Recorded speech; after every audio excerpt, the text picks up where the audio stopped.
Revaluation account of assets and liabilities of partnership firm and its accounting effects. अब ये revaluation account है क्या? पहले तुमको ये समझना है कि रिवैल्यूएशन अकाउंट हम बोलते किसको है और ये पिक्चर में क्यों आया है. The book value of assets and liabilities are recorded in the books of partnership firm.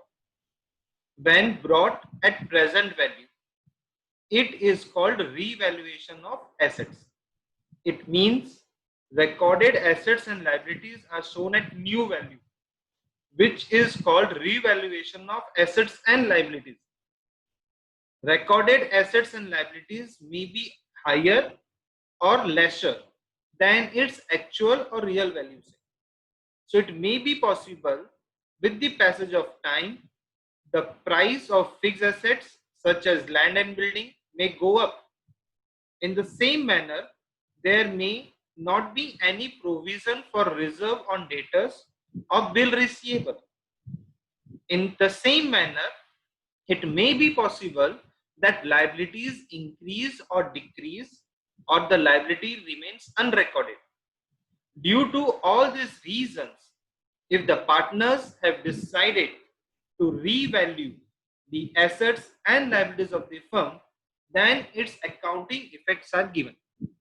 कहने का मतलब क्या है कि revaluation account of assets and liabilities of partnership कब आता है कि सपोज आपने जब अपनी पार्टनरशिप फर्म स्टार्ट किया था और उस टाइम पे आपने लैंड, बिल्डिंग, फर्नीचर एंड दो तीन और अपने एसेट्स और आपकी लायबिलिटीज को अकर किया था.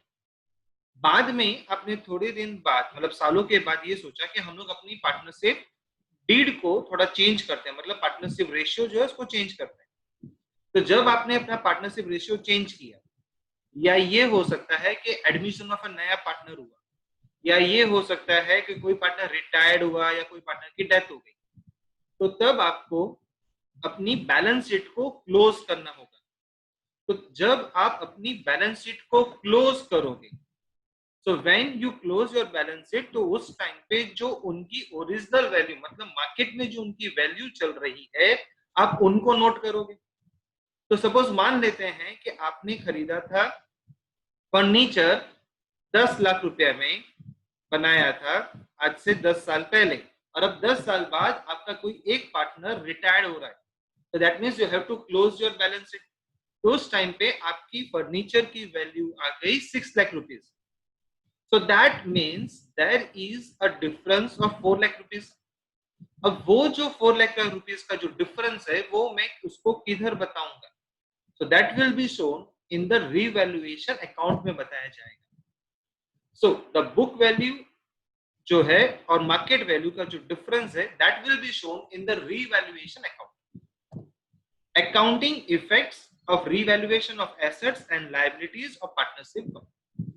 A special account is opened in the books of partnership firm to record the economic effects of revaluation of assets and liabilities, and this account is called revaluation account. Generally, whenever there is reconstruction of a partnership firm, तो change in profit and loss sharing ratio होता है या assets and liabilities of the firm are revalued. So assets and liabilities can be recorded at their real value in firm's account, and there is no possibility that any partner has to suffer because of the reconstruction of partnership की वजह से किसी को सफर ना करना पड़े.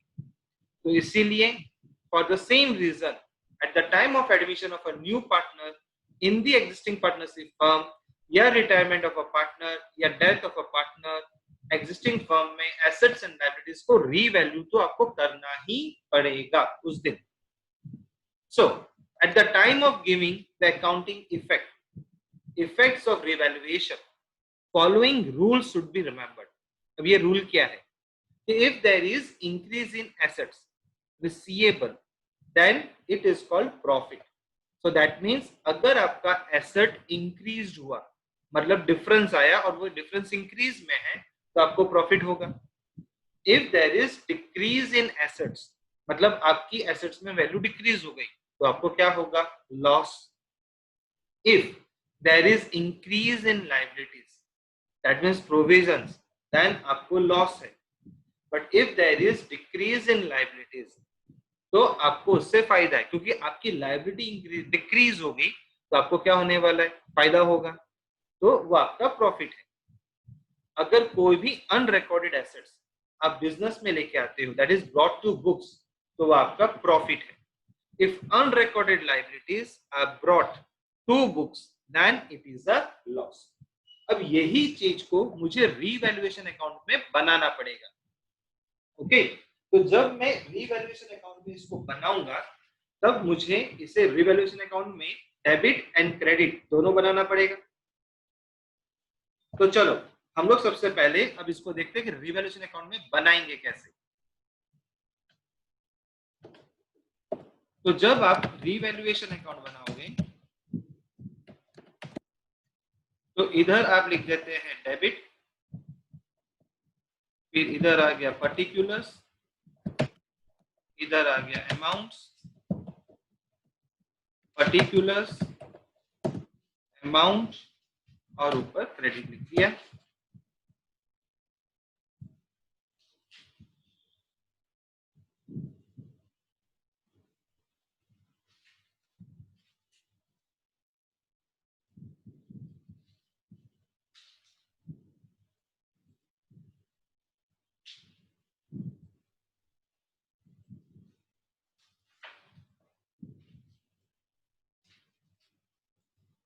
अब देखो आपके पास तो बुक ओपन है, तो बुक ओपन पे पेज 118 के ऊपर में आपको स्टार्टिंग में क्या लिखा था, if there is increase in assets receivable then it is called profit.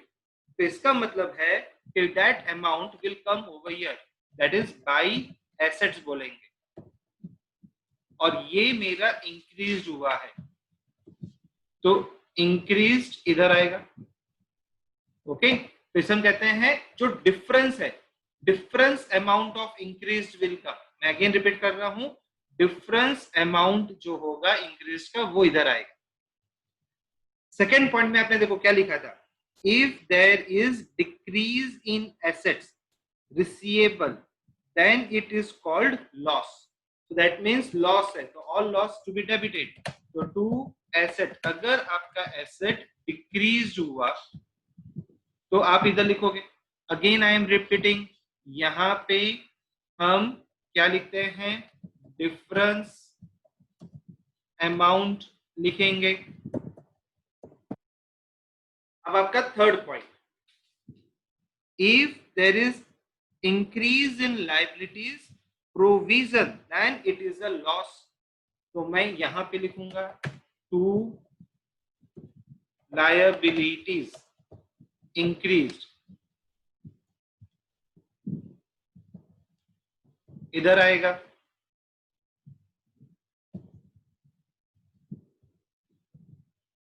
Fourth point में लिखा था if there is decrease in liabilities, तो by liabilities decrease,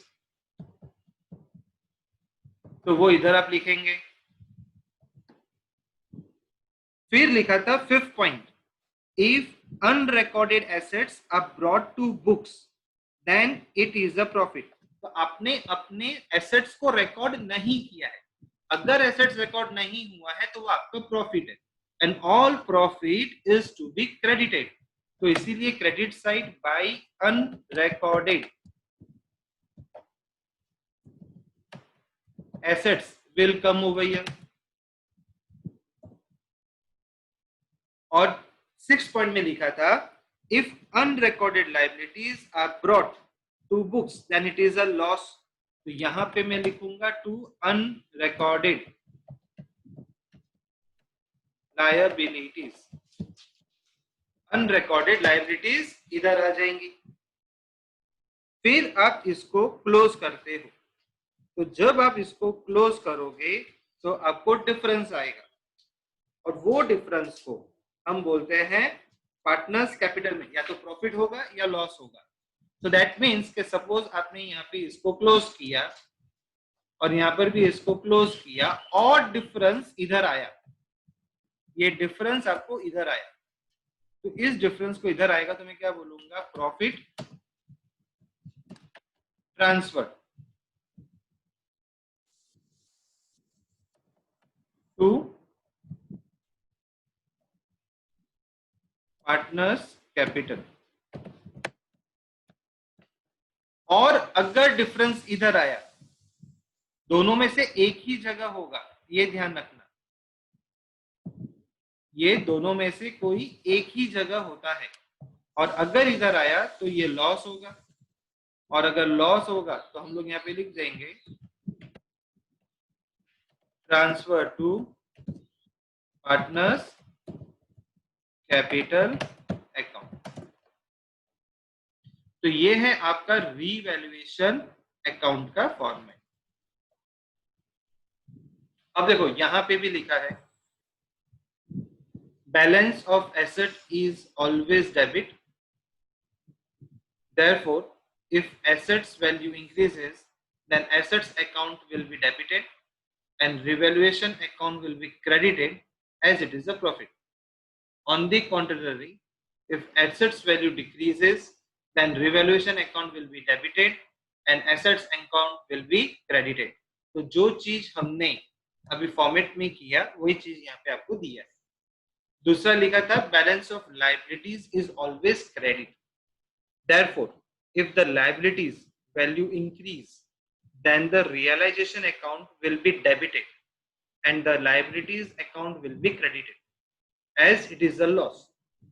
On the contrary, if the liabilities value decreases then the liabilities account will be debited and revaluation account will be credited. अब exam में आपको हो सकता है वो लोग journal entry बोले बनाने के लिए। अब जर्नल एंट्री जब बोलते हैं बनाने के लिए, तो when there is increase in the value of assets, तो इसकी जर्नल एंट्री क्या पास होगी, respective asset account debited to revaluation account.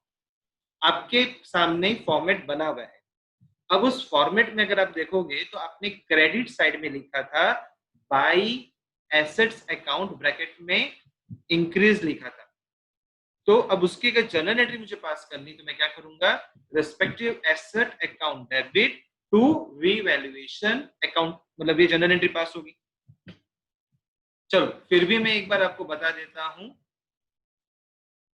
देखो ये मुझे इसकी जर्नल एंट्री पास करनी है इसकी। अब इसकी मैं जर्नल एंट्री कैसे पास करूंगा, तो I will be passing assets account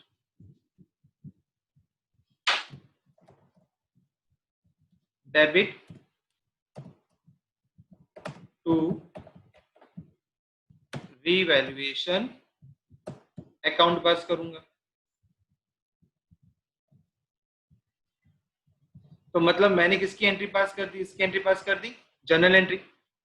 अब मुझे लायबिलिटीज की एंट्री पास करनी है, लायबिलिटी डिक्रीज हुई है, इसीलिए ये कैसे लिखा जाएगा, liabilities account debited to revaluation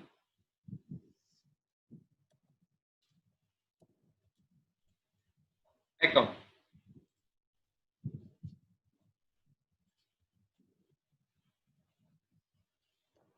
तो ये लायबिलिटीज की हो गई।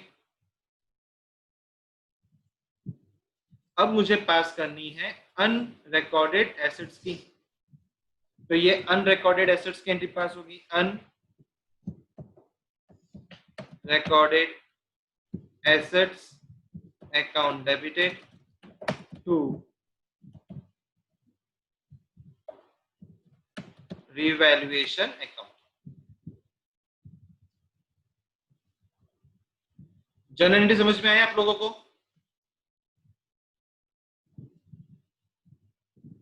Yes sir. तो यहां से आप कैसे पास करते हो वो मैंने आपको बताया है।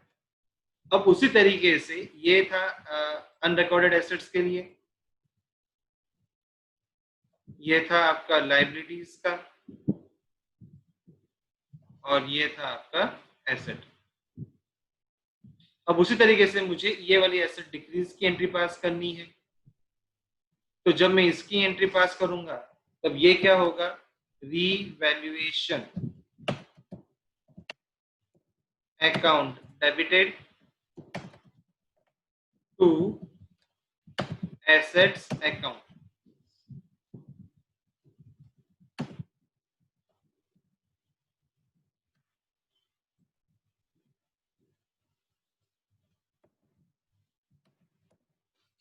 तो ये अब जो डेबिट है उसकी एंट्री पास होगी, revaluation account debited to assets. Liabilities की एंट्री पास करेंगे, तो revaluation account debited to liabilities account, क्योंकि ये डिक्रीज टू इंक्रीज वाला है।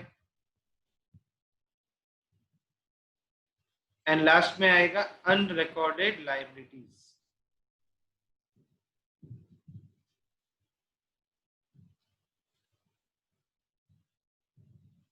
तो उसकी एंट्री पास करेंगे।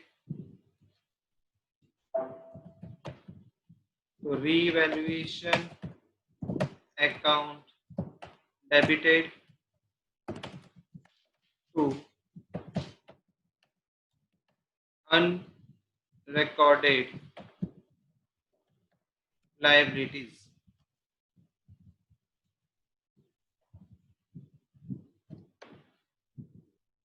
तो ये इसकी जनरल एंट्री पास हो गई।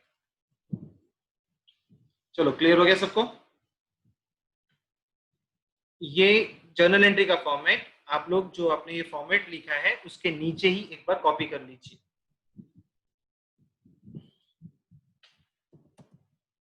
पेज 138,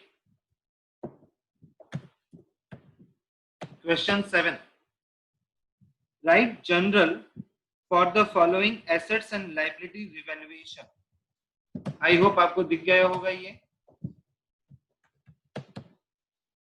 और वो इस तरीके से दिया हुआ है, assets and liabilities, and over here it is given book value, and second दिया है रीवैल्यूएशन वैल्यू। दिखा क्वेश्चन 7 इस तरीके से? मशीनरी हाँ सर। की वैल्यू है 1 लाख रुपीज, रिवैल्यूएशन वैल्यू है 80,000 रुपीज। लैंड की वैल्यू है 3 लाख रुपीज, रीवैल्यूएशन है 5 lakh rupees. Creditors 1 lakh rupees and revaluation 95,000 rupees. Outstanding expenses 3,000 rupees. Income, receivables 2,000 rupees. तो क्वेश्चन में बोला है आपको इसकी जर्नल एंट्री पास करनी है। अब जर्नल एंट्री को पास करने से पहले मैं इधर अब एक नेक्स्ट कॉलम बनाऊंगा डिफरेंस का, और ये डिफरेंस मुझे बताएगा कि मुझे इसको डेबिट करना है या क्रेडिट करना है। ठीक है, तो ये हमको जर्नल एंट्री में हेल्प करेगा। अब पहली चीज तो ये देखो कि मशीनरी क्या है, एसेट है। मशीनरी क्या है, एसेट्स है। अब बुक वैल्यू 1 लाख है, रिवैल्यूएशन है 80,000, तो इसका मतलब ये होगा कि ये जो यहाँ पे डिफरेंस है वो आपका डिक्रीज हो गया। क्या हो गया? डिफरेंस डिक्रीज हो गया 20,000 रुपीज, क्योंकि बुक वैल्यू 1 लाख है, रीवैल्यूएशन में 80,000 हुआ। इसका मतलब है कि आपका जो डिफरेंस आ रहा है वो डिक्रीज हो गया। और अगर एसेट डिक्रीज होता है तो जर्नल एंट्री में उसको मैं क्या करूंगा? क्रेडिट करूंगा। जर्नल एंट्री में वो क्या हो जाएगा? क्रेडिट हो जाएगा। अब इसकी जर्नल एंट्री कैसे पास होगी? तो revaluation account debit and debit में मैं लिख दूंगा 20,000 टू मशीनरी, क्योंकि एसेट डिक्रीज हुआ, सो 20,000 आ गया।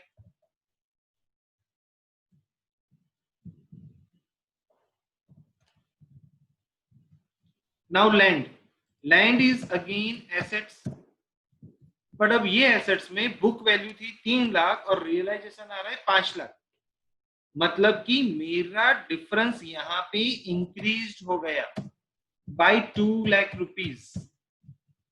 एसेट इंक्रीज हुआ, मतलब बुक की वैल्यू बताता है 3 लाख, जब मैं इसको वैल्यूएशन करने गया तो पता चला 5 लाख, मतलब वैल्यू बढ़ गई। वैल्यू बढ़ गई मतलब इंक्रीज हो गया 2 लाख। तो जर्नल एंट्री में एसेट डिक्रीज जो है वो डेबिट हो जाएगा, इंक्रीज है यहाँ पे, तो एसेट इंक्रीज क्या हो जाएगा, डेबिट। तो अब उसकी जर्नल एंट्री में क्या पास करूंगा, land account debit to revaluation, और ये यहां पे मैं लिखूंगा 2 लाख रुपीज, क्योंकि मेरा लैंड इंक्रीज हुआ इसके लिए वो डेबिट होगा। नाउ क्रेडिटर, क्रेडिटर मेरा क्या होता है, देखो लायबिलिटीज मैंने लिखा है, अब था 1 लाख और हो गया रियलाइजेशन 95, मतलब डिक्रीज हो गया, कितना डिक्रीज हो गया, 5000 डिक्रीज हो गया। सो डिक्रीज हो गया 5000 रुपया, अरे डिक्रीज 5000। सो ये यहाँ पे क्या हो जाएगा, डेबिट। तो यहाँ पे मैं क्या लिखूंगा, creditors account debit to revaluation account, 5000 रुपये। यहाँ तक समझ में आया है? Yes sir. Yes, sir. आपने जर्नल एंट्री लिखी है उसी को ध्यान में रखते हुए बनाना है। अब इसका मतलब क्या होता है, आउटस्टैंडिंग एक्सपेंस रीएवैल्यूएशन में दिया है आउटस्टैंडिंग एक्सपेंस, इसका मतलब इसको आपने अनरिकॉर्डेड मानेंगे क्योंकि इसको आपने रिकॉर्ड नहीं किया है, और ये आपकी लायबिलिटी मानी जाएगी क्योंकि ये आउटस्टैंडिंग एक्सपेंस है। Expense is always a liability, और आपने इसको रिवैल्यूएशन में लिखा है, मतलब इसकी कोई बुक वैल्यू नहीं थी, तो ये आपके लिए अनरिकॉर्डेड है। और अगर ये अनरिकॉर्डेड है तो ये ऑलवेज जो है जाएगा क्रेडिट, इसीलिए इसकी एंट्री क्या पास होगी, आपने भी देखो वहां पे आगे पास करी थी। इफ आई शो यू, तो देखो आपने यहाँ पे लिखा था कि अगर अनरिकॉर्डेड लाइबिलिटीज है तो अनरिकॉर्डेड लाइबिलिटीज ऑलवेज क्रेडिट होता है, तो इसीलिए revaluation account debit to outstanding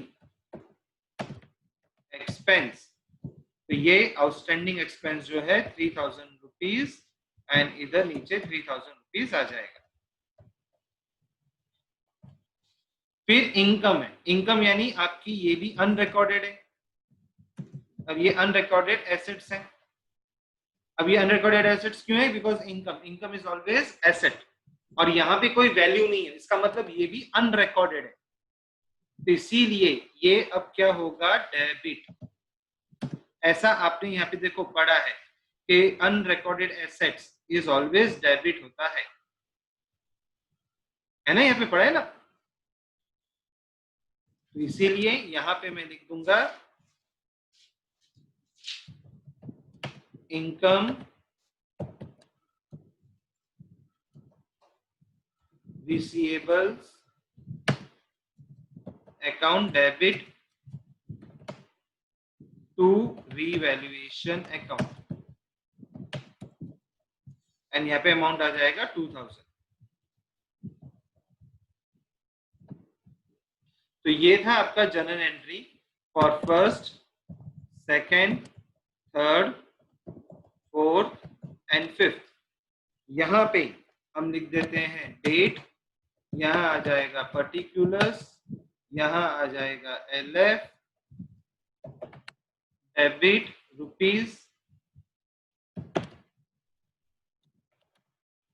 credit rupees.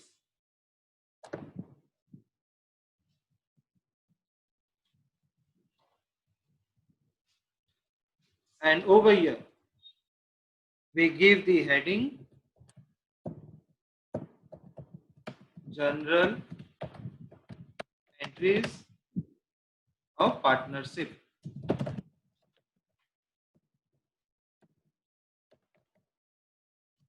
Of पता नहीं कब का है इसलिए डॉट डॉट डॉट आ गया।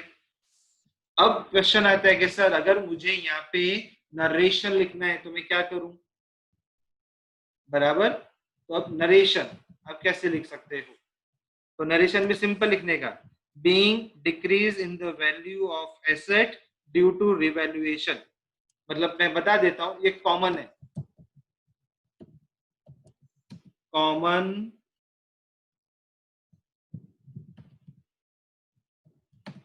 नरेशन। अब कॉमन नरेशन में अगर एसेट्स डिक्रीज्ड है तो आप क्या लिखोगे, being decrease in the value of assets due to revaluation is recorded. Second, if assets increased हो तो बस उसके लिए भी सेम ही आएगा, बट एक वर्ड क्या चेंज हो गया, डिक्रीज की जगह पे आप दे दोगे इंक्रीज।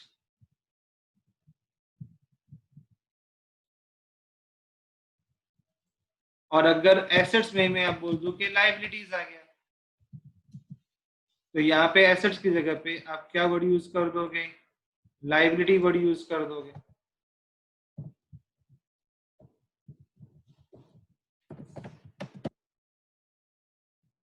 एसेट्स इंक्रीज, उसी तरीके से लायबिलिटी भी हो सकता है।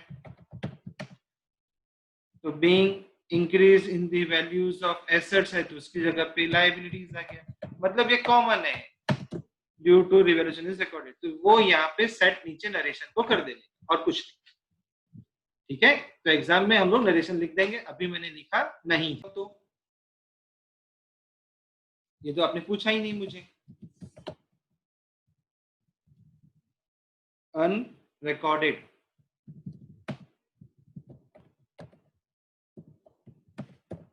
तो अनरिकॉर्डेड लायबिलिटीज का लिखा हो तो being the unrecorded liabilities are recorded in the books। और अगर एसेट्स होगा तो एसेट्स आ जाएगा,